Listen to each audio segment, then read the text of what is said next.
وأحب الكرماء ቸሮችን እወዳለሁ ቸር የሆኑ ሰዎችን በሙሉ እወዳቸዋለሁ وحبي للفقير الكريم أشد سبحان الله በጣም ደሃ ሆኖ ግን ቸር የሆነን ሰው ደግሞ የበለጠ ለሱ ፍቅሬ ብርቱ ነው ይላል አላህ ብዙ ያስፈልገው አይደል እሱ የሚፈልገው ነው እየሰጠ ያለው ሱብሃንአላህ እየፈለገው ያንን ነገር ግን ይሰጣል ቸርነት ውስጡ ስላለ በነገራችን ላይ በቸርነት በጣም የሚታወቀው በታሪክ حاتم الطائي ነው ይባላል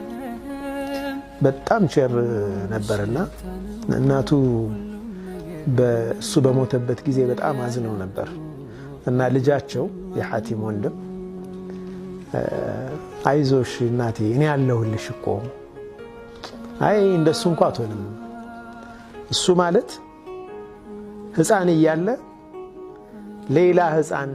ሌላኛውን ጡቴን ካልጠባ አይጠባ ማለት ያ ሱብሃንአላህ ከዚያን የጀመረው ሌላ ህፃን